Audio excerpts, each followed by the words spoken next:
Hello, good afternoon.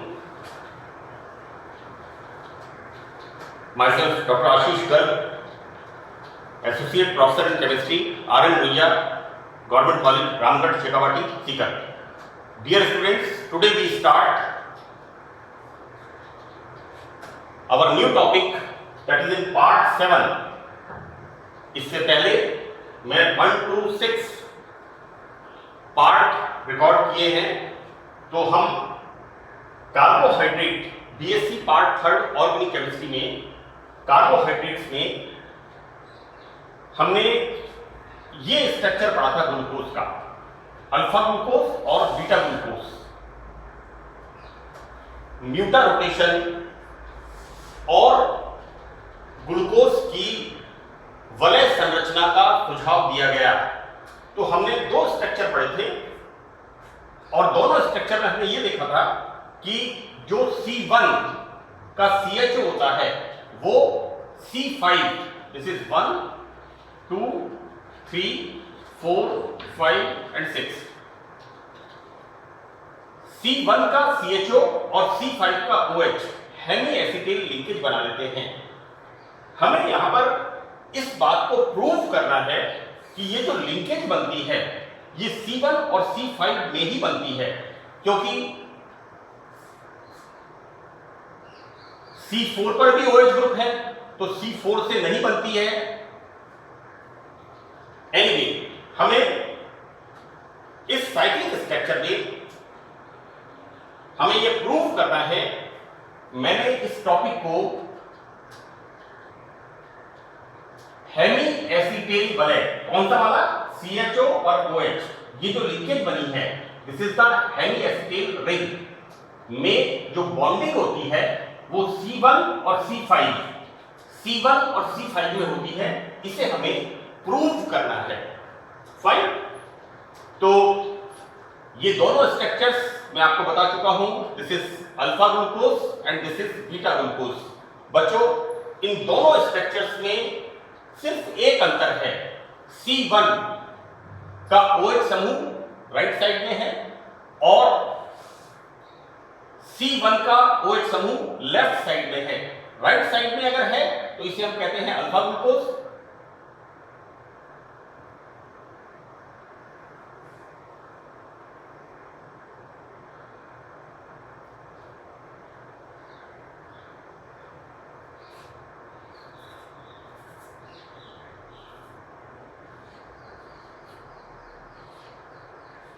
This is the right structure.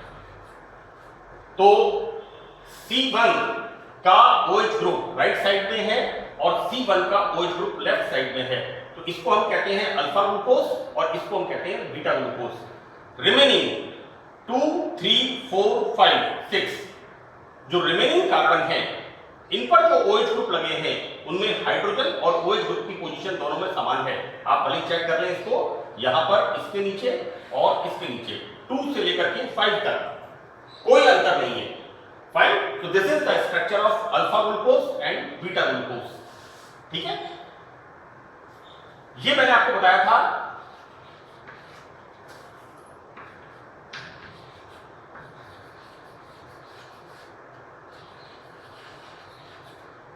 C2 right, 3 left, right and right, this is the structure of glucose. ये हमने glucose का structure prove किया था और मैंने आपको बताया क्या था कि ये वाला हाइड्रोजन यहां चला जाता है और ये ऑक्सीजन यहां चला जाता है। राइट, इस तरह से हेमी एसिटेल लिंकेज का फॉर्मेशन होता है। आप देखो C2 right left right right right left right, और ये इसका ये लिंकेज फॉर्मेशन हो जाती है। एनीवे, C1 पर OH group right side alpha glucose और C1 पर OH group left side, this is the beta glucose. यहां पर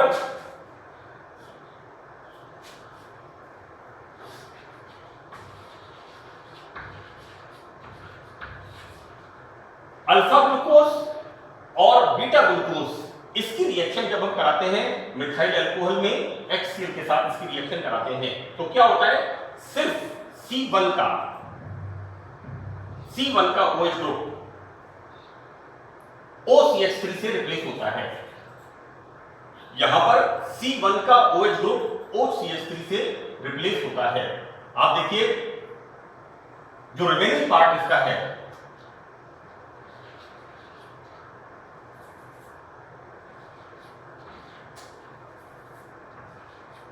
this is the correct remaining part. आप देखिए यहां पर सिर्फ C1 का OH ग्रुप यहां पर रिएक्शन करता है, यहां पर भी C1 का OH ग्रुप रिएक्शन करता है, बाकी कोई भी OH ग्रुप यहां पर रिएक्शन नहीं करता।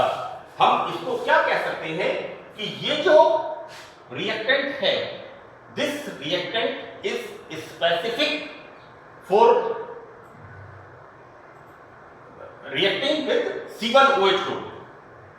यहां पर मिथाइल अल्कोहल और HCl की रिएक्शन जब कराते हैं तो सिर्फ C1 का OH ग्रुप ही यहां पर रिएक्शन करता है, बाकी रिमेनिंग कोई भी OH ग्रुप रिएक्शन नहीं करता है। क्या फॉर्मेशन होता है? Methyl alpha D glucoside and methyl beta D glucoside. Alpha glucose से मिथाइल अल्फा डी ग्लूकोसाइड और बीटा ग्लूकोज से मिथाइल बीटा डी ग्लूकोसाइड का फॉर्मेशन होता है। अब हम यह रिएक्शन कराते हैं इसकी डाइमिथाइल सल्फेट से एल्कली माध्यम में। तो क्या होता है, C2 से लेके C6 तक जितने भी OH ग्रुप होते हैं वो सब OH ग्रुप मेथॉक्सी में कन्वर्ट हो जाते हैं। ये देखिए 2 3 4 6, यहां पर 2 3 4 6, यानी यहां क्या बन गया, मिथाइल अल्फा डी ग्लूकोसाइड से क्या फॉर्मेशन हो गया, tetra methyl alpha methyl glucoside. और मिथाइल बीटा डी ग्लूकोसाइड से क्या फॉर्मेशन हो गया, यहां फॉर्मेशन हो गया tetra methyl beta methyl glucoside. एक बार मैं फिर आपको क्लियर कर दूं,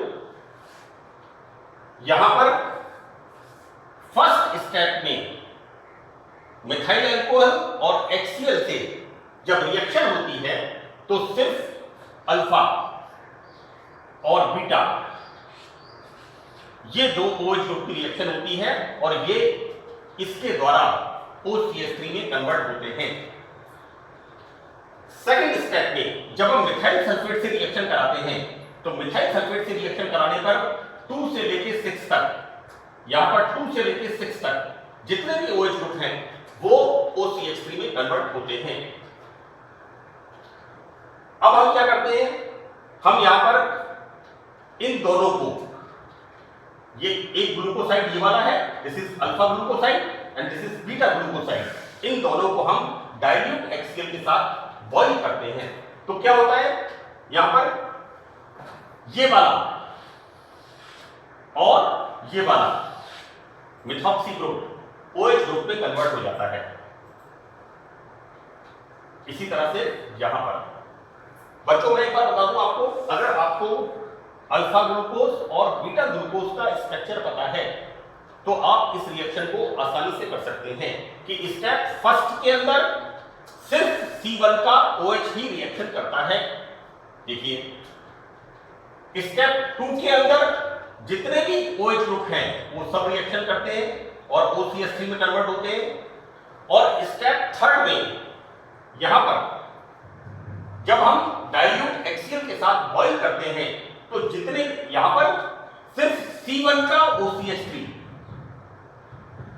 ही OH ग्रुप में कन्वर्ट होता है।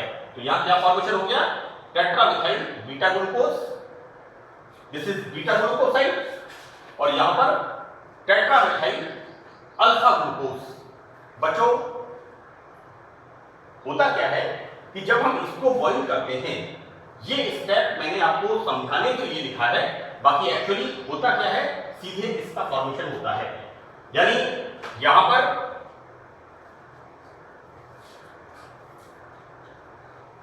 क्या होता है, ये लिंकेज टूट जाती है, ये जो लिंकेज होती है यहां पर, ये लिंकेज टूट जाती है और क्या होता है, ये वाला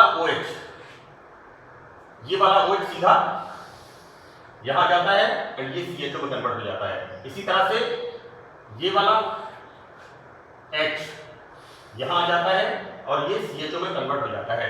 तो क्या बन गया, यहां पर CHO और ये लिंकेज कहां से थी, C5 पर, तो C5 पर आ जाता है OH ग्रुप, राइट।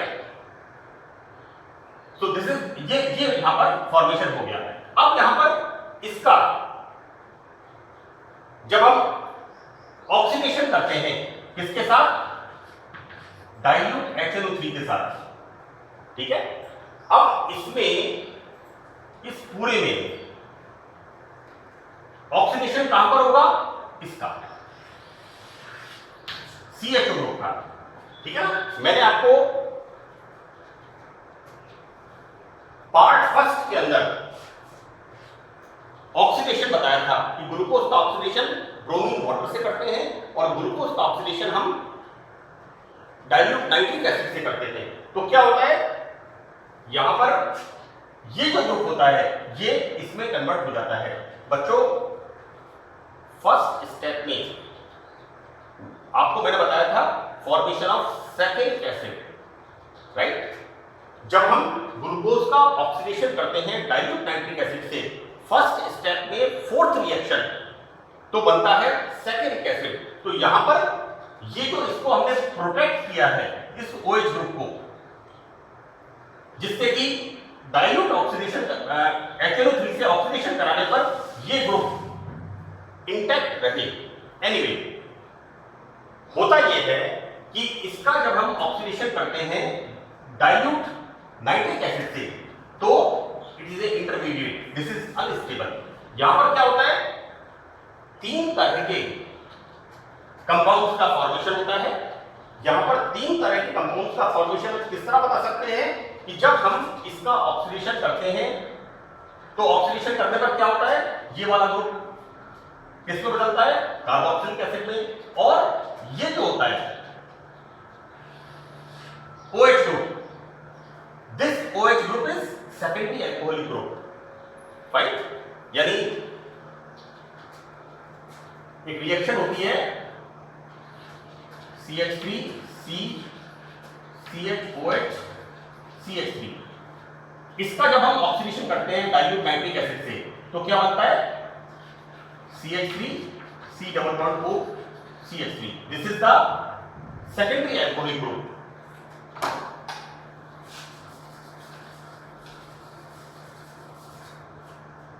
अब क्या होता है यहां पर जो 3 कंपाउंड्स का फॉर्मेशन होता है, इन 3 कंपाउंड्स का फॉर्मेशन हम किस तरह से बताते हैं कि जब यहां पर ये कीटो ग्रुप लगभग बराबर मात्रा में यहां पर क्लीवेज होता है C5C6 carbon, this is the C5C6 cleavage. इस क्लीवेज से होने से क्या होता है, COH then HCOCH3 C3CH3OCH and this is the formation, this is the fourth one। और यहां पर ये किसको बदलता है, इसके अंदर, राइट। तो this is the formation of 1 2 3 trimethoxyglutaric acid, right. This is the formation of trimethoxyglutaric acid. बच्चों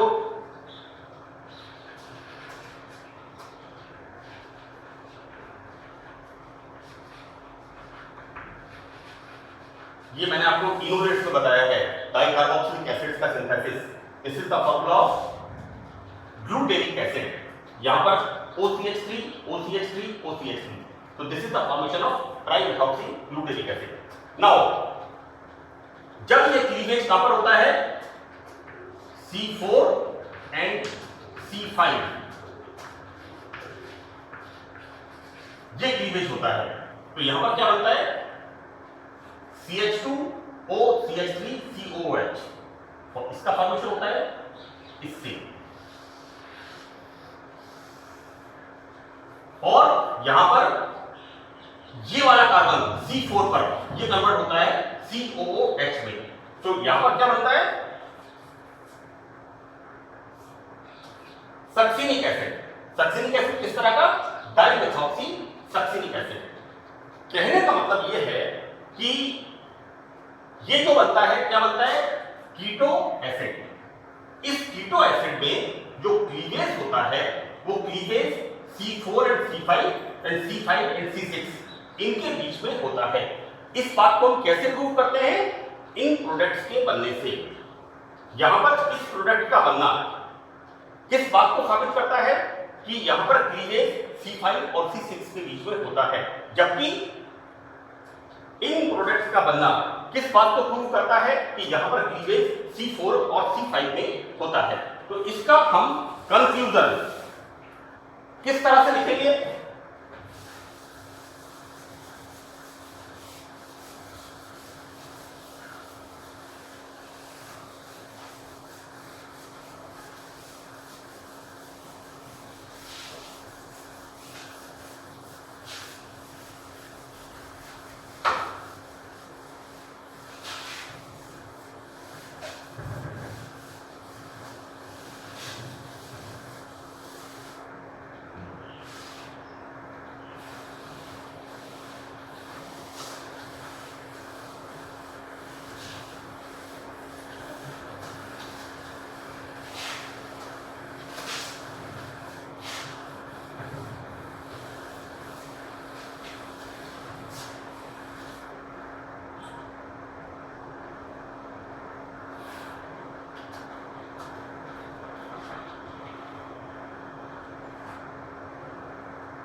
यहां पर मैंने लिखा था boil with nitric acid, sorry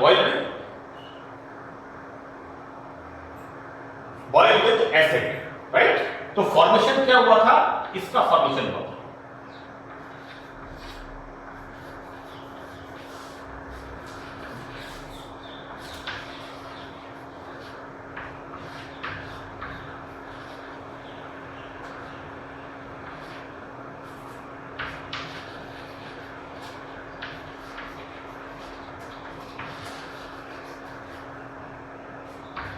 ये यहां पर फॉर्मेशन हुआ था।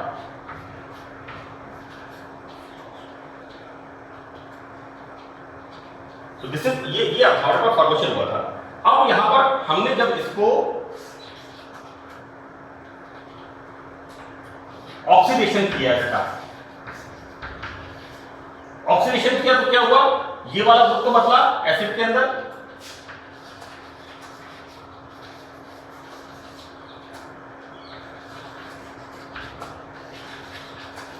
और ये वाला OH ग्रुप जो कि सेकेंडरी एल्कोहलिक ग्रुप है, ये बदला कीटो के अंदर। मैंने लिखा था इस तरह से,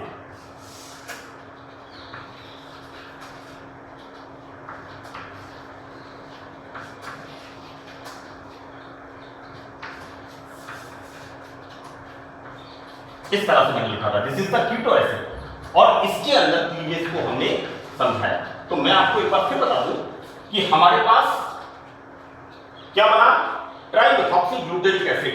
वो कैसे बना, ये C5 और C6 इसके क्लीवेज से बना, यानी ये C5 COH में कन्वर्ट हुआ तो क्या बना, ट्राइमेथॉक्सी ग्लूटेरिक एसिड।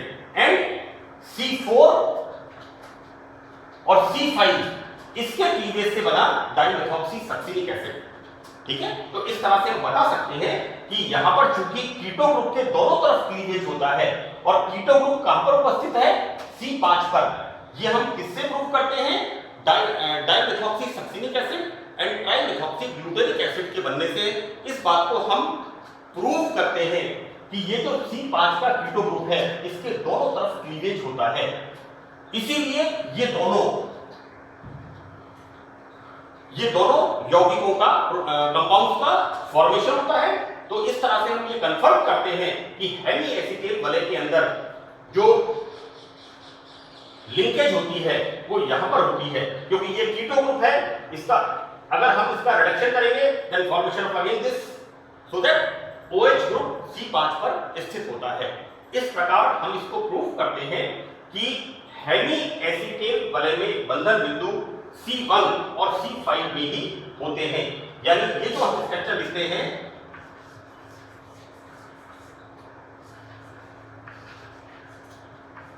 ये जो स्ट्रक्चर हम लिखते हैं इसका,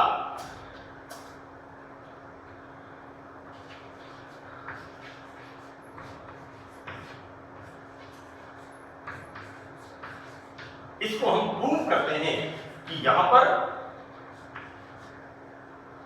CHO ग्रुप और OH ग्रुप, तो 1 2 3 4 5, यहां पर C1 and C5 linkage in hemi acetate bond, that's all. इस तरह से ये क्वेश्चन पूछते हैं, पूरा करीब 3-3.5 नंबर का क्वेश्चन पूछते हैं, और आपको स्टेप बाय स्टेप इसको बताना है।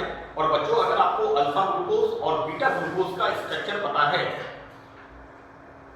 मैं एक बार थोड़ा सा और रिपीट कर दूं कि अल्फा ग्लूकोज और बीटा ग्लूकोज पे हम सबसे पहले रिएक्शन कराते हैं मैथिल अल्कोहल और HCl के साथ। ठीक है, तो C1 का OH ग्रुप OCH3 में कन्वर्ट होता है। सेकंड स्टेप में डाइमिथाइल सल्फेट के साथ एल्किल मीडियम में क्रिया कराते हैं, तो जितने भी OH ग्रुप हैं 2 3 4 और 6, इनके OH ग्रुप OCH3 में कन्वर्ट होते हैं। एंड फर्दर हमने रिएक्शन को देखा है, मैंने अच्छी तरह आपको एक्सप्लेन किया है। आप इसमें जो रिएक्टिंग फंक्शनल ग्रुप्स हैं उन पर आप एम्फेसिस करिए, बाकी का तो स्ट्रक्चर, बाकी का पूरा स्ट्रक्चर एज इट इज आगे चलता जाएगा, तो ज्यादा इसमें कोई कॉम्प्लिकेशन नहीं है। Thank you.